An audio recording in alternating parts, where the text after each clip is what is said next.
அப்ப ஆண்டவர் இந்த மாதத்துல நமக்கு வாக்கு என்ன கொடுத்தாரு? உங்கள் துக்கம் என்ன சொல்லுங்க, என் துக்கம் சந்தோஷமா சொல்லுங்க எல்லாரும். என் துக்கம் சந்தோஷமா மாறும். அல்லேலூயா. இன்னைக்கு உங்க துக்கம் மறந்துடுச்சு. நீங்க உங்க துக்கம் உங்க கண்ணீர் வரவே வராது, மாறுது. தேவன் வாக்கு கொடுப்பார். மனுஷன் கொடுத்தா பரவாயில்ல, ஊழியர்கள் கொடுத்தா பரவாயில்ல, தேவன் கொடுத்த வாக்கு. நான் கொடுத்த வாக்கு, தேவன் கொடுத்த வாக்கு என்றைக்கும் மாறாது. ஆமென். என்றைக்கும் மாறாது. நம் உயிர் ஜீவனோட வரைக்கும் கொடுத்த வாக்கு மாறவே மாறாது. 18 வருடமா,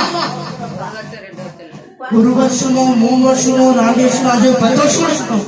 18 வருஷமா எவ்வளவு அவமானப்பட்டிருப்பா, எவ்வளவு நிந்தை போட்டிருப்பா, எவ்வளவு துன்பத்தை காலிருப்பான். நம்ம நாட ஒரு சின்ன வார்த்தையை கேட்டுட்டா கூட நம்ம ஐயோ எனக்கு சொல்லிட்டானே சொல்லிட்டா உட்காந்து அழுவரும். உட்காந்து அழுவரும். ஆனா அவனை எல்லாருமே கிண்டல் பண்ணாங்க. 18 வருஷமா கிண்டல் பண்ணிட்டே இருந்தாங்க. ஆண்டவர் கொடுத்தாரு. சரியே இங்க வாங்க. என்ன பண்ணலாம்? ஒரு வாரம் வர ஒரு ஜபத்தோட தவறு நம்ம போவாரு. நம்ம அப்படியா இருக்கோம்? ஒரு வாரம் வரும், ஒரு நாள் முடியல. அப்படி இருக்காதீங்க. அந்த பூமியை பார்த்து கத்துங்க, அந்த ஸ்ரீயை பார்த்து கத்துங்க. ஆண்டவர் கொடுத்தாரு.